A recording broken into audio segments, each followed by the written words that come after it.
Welcome in, everyone, to another edition of the GSMC College Football Podcast, brought to you by the GSMC Sports Network. It is Friday, January 17th around here, and we have a great show for you today. We got to start talking about a couple of coaching carousel items. Bill Belichick still does not have a contract signed over there at UNC. Want to break that down a little bit. Doesn't sound to be a huge deal, but definitely does leave the door open for a possible exit to the NFL, as well as Deion Sanders. Sounds like that Cowboys job is very, very interesting to him, and we'll talk about that in the first segment. Then we'll talk a little bit about Quinn Ewers. He declared for the NFL draft earlier this week, and some different conversations have been had about him possibly transferring, getting quote-unquote $8 million for transferring. We'll get into all of that in the second segment. Then we'll talk a little bit about why Steve Sarkisian and James Franklin have huge years ahead of them in 2025. These are two coaches that are set up for different types of success and different types of spotlights in 2025. Then we'll talk about Notre Dame and Ohio State and their roster building. They are two great examples of how you want to build a roster in college football today,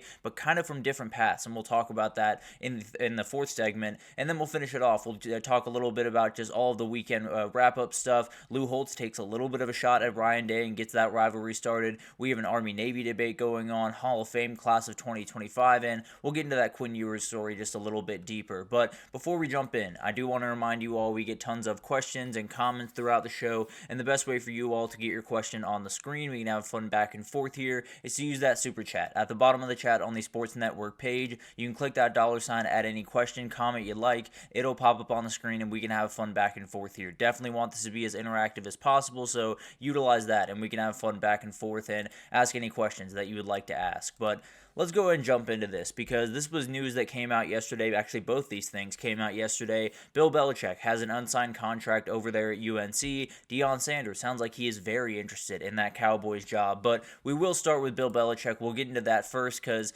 that one might be a little bit more digestible and a little bit easier to get a beat on where this is going to go from here. So, as you understand by now, I assume, Bill Belichick has not signed his UNC contract. Now, he signed a term sheet back in December 11th. They laid out basically the basic kind of format of the contract, but you officially do have to sign a full contract. Now, it seems relatively normal that there would be a gap between those two things, and sometimes it's a couple of months. Some coaches have said that they have coached a year without a signed contract, which sounds a little bit crazy to me, but doesn't mean it doesn't happen in this industry, so it's definitely something to watch. Now, Michael Lombardi did go on Pat McAfee yesterday, the GM over there at UNC, and said he is fully committed to North Carolina, said he is not going anywhere, he does not want to go anywhere, he does not want to go back to the NFL, at least not right now. The problem is it does leave the door open. It does leave the door open to the possibility that he could jump ship, that he could possibly go to the NFL, and it would leave the buyout part of this entirely out of it. And that's a problem that UNC would have to deal with. That's a problem that possibly lawyers would have to deal with at some point. But at the end of the day, it does seem overall, at the very least, that this is not the massive, massive story that it possibly could be.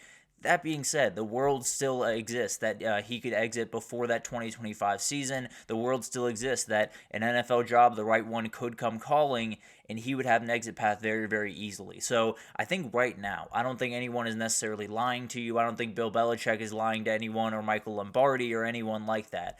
I do think there is a world where Bill Belichick gets the right offer at the right time and says, I might as well take this right now. I might as well jump ship right now and say, let's get back to the NFL. Let's take this opening because it's a great opening, or it's the one that I want to be at, and then move forward from there. I can't necessarily promise that's going to happen. I'd lean towards it maybe not happening, but it's definitely something that there's still the door open for, and that definitely does create some worries for some people around UNC and some worries for some people that love the Tar Heels in a lot of different ways. But let's just get into where he would hypothetically go. If he were to leave UNC, I have 3 jobs here that I think are hypothetically in the conversation. Now, it's kind of hard to know where all this stuff falls. Obviously, there's a lot of different interviews going on in the NFL, so definitely kind of hard to get a beat on if anyone's zeroing in on anyone right now. But there's a couple of jobs that really do stand out that he possibly could leave for. I think the biggest one is probably the Raiders. That's the one that everyone is talking about. Tom Brady is a partial owner. There have been reports that they've had conversations about that job and him possibly taking over the reins there. That would be the one that, if this were to happen, I would tend to believe it would be this job. I would tend to believe that he would want to work for, his former quarterback. He would want to be in the organization with him, and obviously having a guy like Brock Bowers on your team doesn't hurt by any means. So I do think this would be the one that you would look at if it were to happen. I do believe it would be over there in Las Vegas more than anything else. But there are a couple other options as well. Jaguars is one of them. This sounds like a job that he has been intrigued by for a couple of years, really. But Doug Peterson was obviously there, has recently been fired. Trevor Lawrence and tons of cap space to play around with. This would be an interesting one. Probably not one that he would leave right now for, but maybe down the road it'll be interesting to watch what happens there. If they give the right offer, he could be someone to jump at it. And then the Cowboys. That's the one that everyone's going to want to watch here. Obviously, him and Jerry Jones do have a good relationship, and this could happen.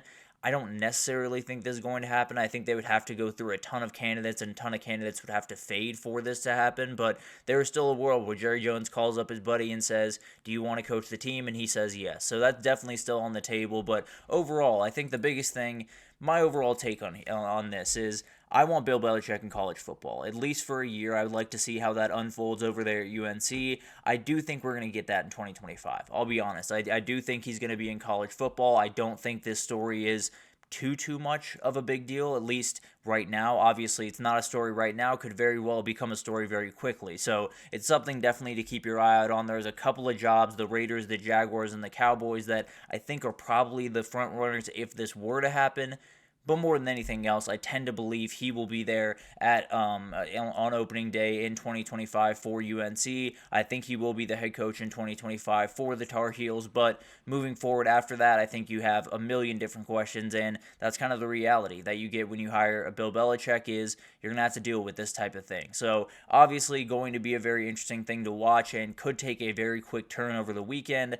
I fully expect him to be at UNC. He is out there recruiting right now. I have very few questions that he will be the coach in 2025. After that, I have no promises for Tar Heels fans.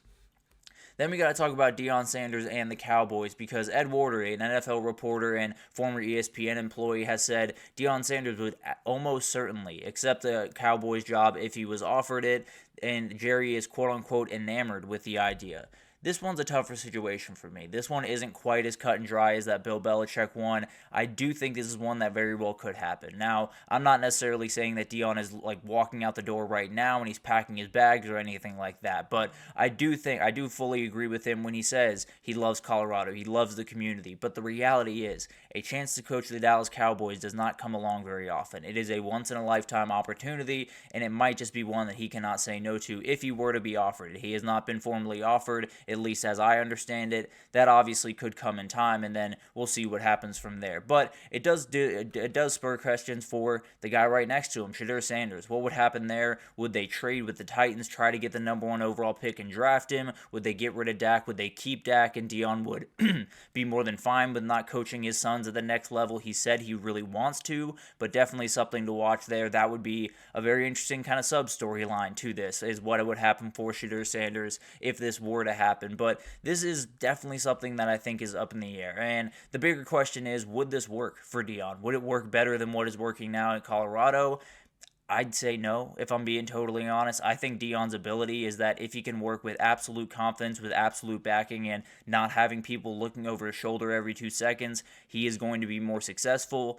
Jerry Jones is going to be looking over your shoulder every 2 seconds. Let's just be honest about how the Cowboys situation works. He's the GM. He's the owner. He is going to be in your business a lot. Now, Deion obviously has a great relationship with him. I don't think it would be too explosive, but it also wouldn't be opening Deion the way that you probably should. He is a very, very capable individual. He is also someone that, if you put parameters on him, if you put kind of boundaries around him, he can't operate to his full potential. You have to make sure that he can do what he needs to do, and I'm not sure if he'd be able to do that at the Cowboys as much as he would at Colorado. Now, there's been conversations about possible NIL money not being quite what he wants it at Colorado, so there's a lot of different factors kind of going into this, and it does make me think a little bit more so that this could possibly be a real opportunity for him to take. So this is something to watch. There's no doubt about that. Now, my overall take is, relatively similar to what Bill Belichick's is. I want Deion Sanders in college football. He brings eyes, he makes it more fun for people, and I really think he's a good coach. I think he cares about his kids. Frankly, I think he's been really incredible when he's been at Colorado, and I think he's had a really positive impact on these players and these kids' lives. No doubt about that. So I do think I very much want him at Colorado. I'd like for him to stay at Colorado for a long time, but I am a realist. The Cowboys come calling, and the reality is it's very hard to say no to that job, especially when you used to play there, especially when you have a good relationship with Jerry Jones. So if he does leave, if he walks out the door for Colorado this year and they're scrambling and a lot of guys are leaving, it will be chaos. There's no doubt about that. But if he does leave, what he's done for that program will be remarkable, and a lot of the stuff he's done will last beyond him. A lot of the fans that got involved in Colorado football just won't be able to shake it just because Deion isn't on the sideline. So that is something to watch. If he is hired, it'll be very, very interesting to watch, and it'll be almost entirely because of what he's done at Colorado. It's been incredible to watch. I just hope we get to watch it for at least 2025. But overall, I don't think Deion is leaving. I don't think Bill Belichick is leaving. I don't think either of those guys are going anywhere in 2025. I think they will be in college football. I think they will be coaching UNC and Colorado respectively.